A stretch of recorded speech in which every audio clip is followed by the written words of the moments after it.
எனக்கு அருமையான என் அன்பு தேவனுடைய பிள்ளைகளே, உங்கள் யாவருக்கும் இந்த சாயங்கால வேளையிலும் கூட உங்களுக்கு என்னுடைய அன்பின் வாழ்த்துதலை நான் சொல்லிக்கொள்கிறேன். இன்றைய நாளில் நாம் முக்கியமாக பார்க்க இருக்கிறது, ஒரு மனிதனுக்கு ஒரு பெரிய ஆயுதம் அப்படின்னு சொல்லணும்னா கண்டிப்பாக அவனுடைய நாவு.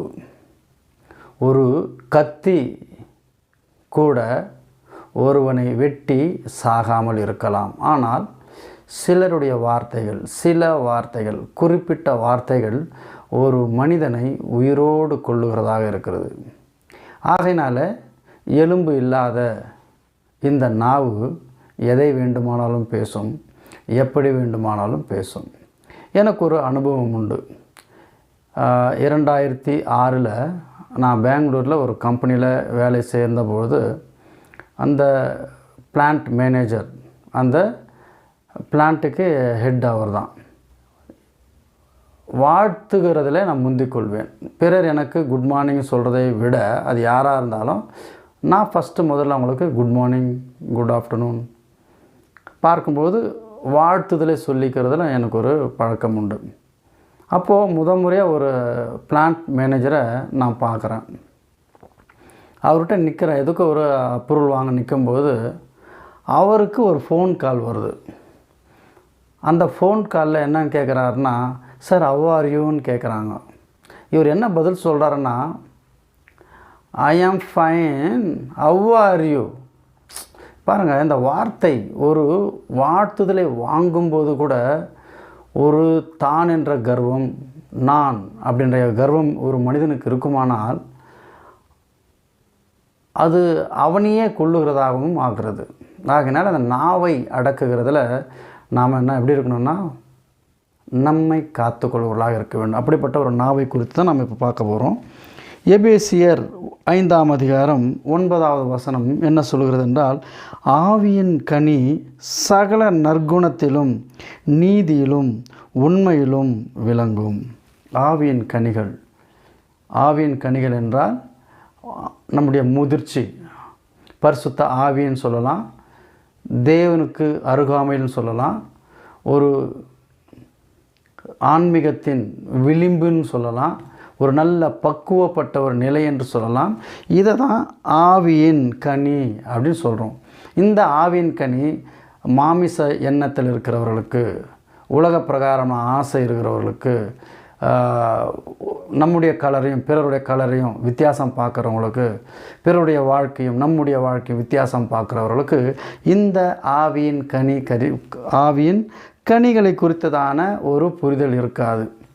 ஒருவன் பிறரை நேசிக்கிற, எல்லோரையும் ஒன்றாக நேசிக்கிற, சமமாக நேசிக்கிற ஒரு மனிதன் கண்டிப்பாக அவன் ஆவியின் கனிகளுக்குரியவனாக இருக்கின்றான். அப்படி இந்த ஆவியின் கனியில் சகல நற்குணத்திலும் நீதியிலும், ஒரு மனுஷனை நம்ம ஒரு மிகவும் எளிதில் ஒருவனை குறை சொல்கிறதும் சரி, ஒருவனை எரிச்சல் அடைவதற்கும் சரி பயன்படுத்துகிற ஒரு முதல் ஆயுதம் நம்முடைய நாவு. அப்போது அந்த நாவை நாம் அடக்கி ஆள வேண்டும். இந்த நாவை அடக்கினாலே போதும்.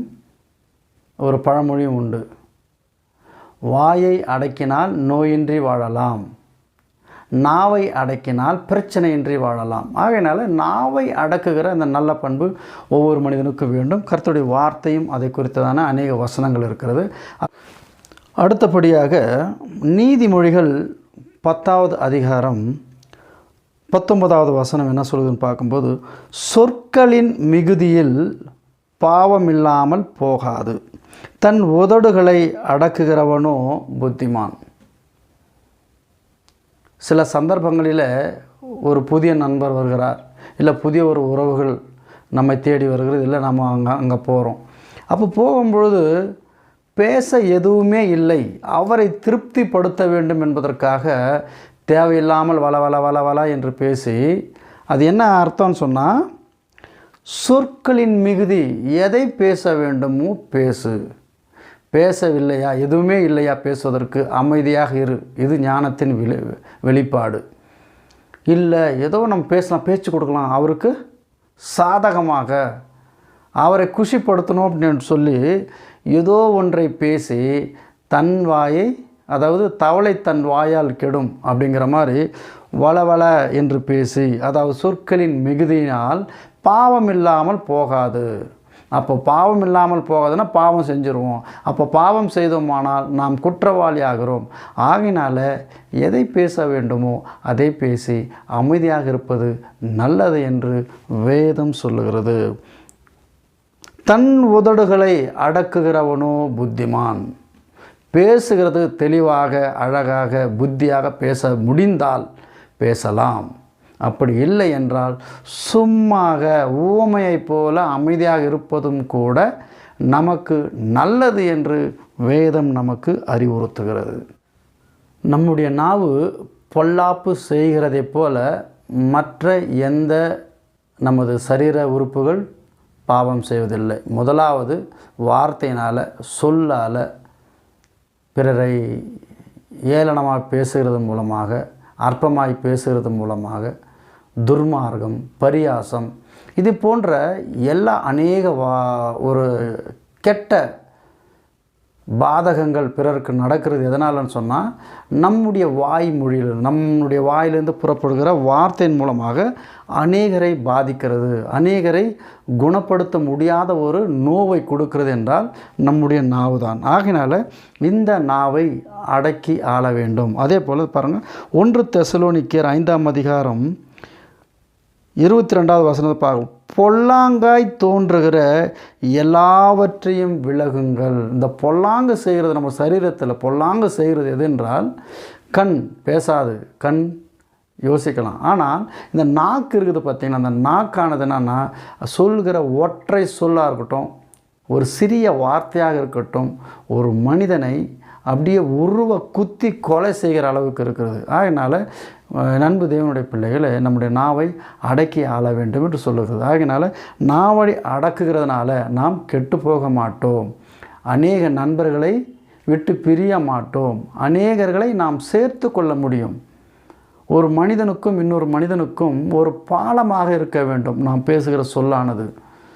நாம் பேசுகிற சொல்லானது அழகாக உருவாக்கி வர பாலங்களை வெட்டி சாய்க்கிற ஒரு வெடி குண்டுகளாக இருக்கக்கூடாது என்பதுதான். அதனால தான் கர்த்தருடைய வார்த்தை அழகாக சொல்லுகிறது, நம்முடைய நாவை அடக்கி ஆள வேண்டும். அது நமக்கு நம்முடைய இருதயத்திற்கு சமாதானத்தை கொடுக்கிறதாக இருக்கின்றது.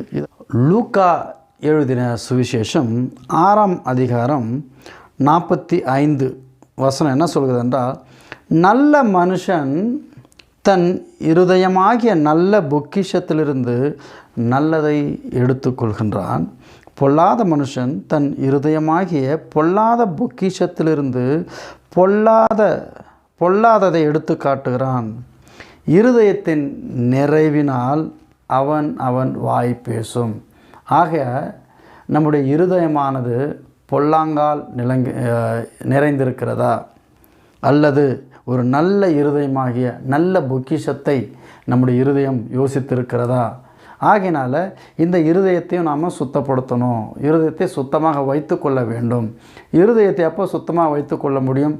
தீய சிந்தனைகள், பொல்லாத சிந்தனைகள், பிறரை கெடுக்கிற சிந்தனைகள், பிறரை அவமானப்படுத்துகிற சிந்தனைகள், பிறரை வேதனைப்படுத்துகிற சிந்தனைகள், பிறரை நோகடிக்கிற சிந்தனைகள், அவர்களை வஞ்சித்தே ஆக வேண்டும், அவர்களை பழி தீர்த்தே ஆக வேண்டும். இப்படிப்பட்ட பொல்லாத சிந்தனையின், பொல்லாத பொக்கிஷத்தினால் நம்முடைய இருதயம் நிறைந்திருக்குமானால் கண்டிப்பாக பொல்லாத சிந்தனையினால் பொல்லாததை விளைவிக்கின்ற அந்த இருதயம் பொல்லாங்கானதை பேச நமக்கு சொல்லி கொடுக்கிறது. ஆகினால நம்முடைய வாயை, நம்முடைய நாவை, நம்முடைய சொல்லை அழகாக ஆசீர்வாதமாக மாற்றிக்கொள்ள வேண்டுமானால் இருதயத்தை சுத்தமாக வைத்து கொள்ள வேண்டும். அப்படி என்றால் சுத்தமான நல்ல எண்ணங்கள், பிறரை நேசிக்கிறது, யாருக்கும் துரோகம் செய்யாமல் இருக்கிறது, யாருக்கும் தீங்கு செய்யாமல் இருக்கிறது, பொக்கிஷம், இது எவையினாலே நம்முடைய இருதயம் கட்டப்பட்டு இருக்கிறதோ அதன்படி அதன் மிகுதியினால் அந்த சொல்லானது நல்ல வார்த்தையோ கெட்ட வார்த்தையோ நம்முடைய இருதயமாகி அந்த பலகையில் எதை வைத்திருக்கிறோமோ அதன் பிரகாரமாக வார்த்தை வருகிறது என்று சொல்லப்படுகிறது. ஆகையினால் நம்முடைய நாவை பிறருக்கு ஆசீர்வாதமாக வைத்துக்கொள்வோம். பிறரை ஆசீர்வதிக்கும் போது மனம் நிறைந்து ஆசீர்வதிப்போம். பிறரை உள்ள ஒன்று நினச்சி வெளியில் ஒன்று சொல்லாதபடி நம்முடைய உள் இருதயத்திலிருந்தே என்ன கெட்டு போகுது, நம்ம எதை கொண்டு வந்தோம், எதை கொண்டு போக போகிறோம். பிறக்கும்போது ஒன்றும் கொண்டு வந்ததில்லை, போகும்போது ஒன்று கொண்டு போகவில்லை. இது யோபில் சொல்லப்பட்டிருக்கிறது. நீங்கள் எங்கெங்கேயோ போகாதீங்க, இங்கே சொல்கிறாங்க அங்கே சொல்கிறாங்கன்னு சொல்லிட்டு. ஆகையினால் நாம் ஒன்றுமே இல்லை. ஆகையினால் பிறருக்கு நம்முடைய சொல்லால் வருகிற அந்த வார்த்தை கூட பிறருக்கு நன்மை பயக்கும் விதமாக, நன்மை சேரும் விதமாக பேச வேண்டும் என்கிறதை நாம் அறிந்து கொள்ள வேண்டும். ஏனென்றால் நாம் உலகத்திற்குரியவர்கள் அல்ல, நாம் தெரிந்து கொள்ளப்பட்டவர்கள், ரட்சிக்கப்பட்டவர்கள். ரட்சித்த விதமாக நம்மை தெரிந்து கொண்டார். நாம் ரட்சிக்கப்பட்டிருக்கிறோம். ரட்சித்தவர் யார் என்று நமக்கு தெரியும். ஆகையினால் உலகத்திற்குரியவர்களைப் போல அல்லாமல் நம்முடைய நாவை நாம் அடக்கி ஆண்டு பிறரை ஆசீர்வாதத்திற்கு ஏதுவான நல்ல இருதயத்தோடு இருக்க வேண்டும் என்பதுதான். நீதிமொழிகள் 16ஆம் அதிகாரம் 24வது வசனம் என்ன சொல்கிறது பார்க்கும்பொழுது, இனிய சொற்கள் தேன் கூடு போல் ஆத்துமாவுக்கு மதுரமாகும், எலும்புகளும் ஔஷதமாகும். இதை திருக்குறளில் கூட ஒரு அழகான வார்த்தை. இனிய உளவாக இன்னாது கூறல் கனி இருப்ப காய் கவர்ந்தற்று. இனியவைகள், அழகான வார்த்தைகள், வாழ்த்துதல் நிறைந்தது, பிறரை மகிழ்விக்க அநேக அன்பு சொற்களும் அழகு சொற்களும் இருக்கும் பொழுது அவற்றை விட்டு ஏளனம், கிண்டல், பரியாசம், துர்வார்த்தை, சாபம், சபிக்கிறது, இவை போன்றவைகள் ஏன், அது நல்லதல்ல என்று திருவள்ளுவர் சொல்லியிருக்கிறார். திருவள்ளுவர் நமது ஆண்டவராகிய கிறிஸ்து இயேசுவை தோமா வழியாக ஏற்றுக்கொண்டார் என்று அநேக புத்தகங்கள் வாயிலாக நாம் பார்த்து கொண்டிருக்கிறோம். அதன் பிறகுதான் இந்த தமிழில் எழுதப்பட்டது. இங்கே என்ன சொல்கிறான், இனிய சொற்கள் தேன் கூடு போல். ஆமாங்க, வாழ்த்துகிறது, பாராட்டுகிறது, அன்பு மொழி பேசுகிறது, இவையெல்லாம் அத்தனை பேசும் பொழுது, பிறரை நேசிக்கும் பொழுது, பிறரை நாம் பாராட்டும் பொழுது நம் மனம் இலகுகிறது, மகிழ்ச்சி அடையுது. அதே போல் கேட்கிறவர்கள் அநியாயத்துக்கு நம்ம பொய் சொல்ல வேணாம், பாராட்ட வேண்டாம். இருக்கிறதை போல அன்பாய் பேசுங்கள். இப்படி நாம் அவர்களுக்கு செய்யும் பொழுது அது எவ்வளவு அழகாக இருக்கிறது. அப்போது நாம் ஒருவரை அன்பாக பேசும்பொழுது அவருடைய எலும்புகள் உறுதிப்படும், ஔஷதமாக இருக்குதான். ஆகையினால நம்ம அன்பை பேச கற்றுக்கொள்வோம். ஆகையினால கடவுள் கொடுத்த இந்த நாவை நல்ல விதத்திற்கும் பிறரை நேசிப்பதற்கும் பயன்படுத்தி கொள்ள வேண்டும் என்பதை நாம் அறிந்து கொள்ள வேண்டும். நீதிமொழிகள் 17ஆம் அதிகாரம் 27வது வசனம் என்ன சொல்கிறது பார்க்கும்பொழுது, அறிவாளி தன் வார்த்தைகளை அடக்குகிறான், விவேகி குளிர்ந்த மனமுள்ளவன், பேசாதிருந்தால் மூடனும் ஞானவான் என்று எண்ணப்படுவான், தன் உதடுகளை மூடுகிறவன் புத்திமான் என்று எண்ணப்படுகிறான். ஆகையினால இதிலேருந்து என்ன தெரியுதுன்னு சொன்னால், நிறை குடம் தழும்பல் இல், குறை குடம் கூத்தாடும். அப்படின்னா கல்வியில், ஞானத்தில், புத்தியில், அறிவில் தேறினவன் அமைதியாக இருப்பான், குறை குடம் கூத்தாடும். ஆகினால வளவள என்று பேசுகிற, பொருத்தமற்று பேசுகிற வார்த்தைகளை காட்டிலும் அமைதியாக ஞானத்தோடு தன் வாயை, தன் நாவை அடக்கிறது எத்தனையோ அழகான மேன்மையான ஒரு காரியம். ஆகையினால் அநேகர் தான் ஞானவான் என்று எண்ணிக்கொண்டு பேசிக்கொண்டே இருக்கிறது. சில நேரங்களிலே அதனாலே அவருடைய பெயர்களும் கெட்டு போகிறதை நாம் அன்றாட வாழ்க்கையில் நம்ம பார்க்கலாம். ஸோ இதை நான் பேசுகிறேன், இந்த வார்த்தையில் பேசுகிறதுனால நான் ஒன்றும் ஞானவான் அல்ல. நானும் உங்களைப் போல இதே வார்த்தைகளை கேட்கும்போது, படிக்கும்போது நானும் இதிலிருந்து நான் கற்றுக்கொள்ளுகிறவனாக இருக்கின்றேன். நானும் இதிலே படிக்கும்போது கற்றுக்கொண்டு இதன்படி நடக்கிற ஒரு கர்த்தருடைய பிள்ளையாக உங்களோடு சேர்ந்து நானும் இருக்க ஆசைப்படுகின்றேன். ஆகையினாலே நாம் நாவை அடக்குவோம், கர்த்தருடைய வார்த்தையை வெளிப்படுத்துவோம், கர்த்தருடைய கிரியைகளை வெளிப்படுத்துவோம், பிறரை நேசிப்போம். அன்பு வார்த்தை அழகாக இருக்கும் பொழுது வம்பு வார்த்தைகள் எதற்கு நமக்கு என்று சொல்லி இந்த நாளிலே கர்த்தருடைய வார்த்தைகளை கொண்டு நாவை எப்படி அடக்குவது என்று நாம் பார்த்திருக்கின்றோம். கர்த்தர் தாமே உங்கள் அனைவரோடும் இருந்து நம்மை ஆசீர்வதித்து வழிநடத்துவாராக. நன்றி, வணக்கம்.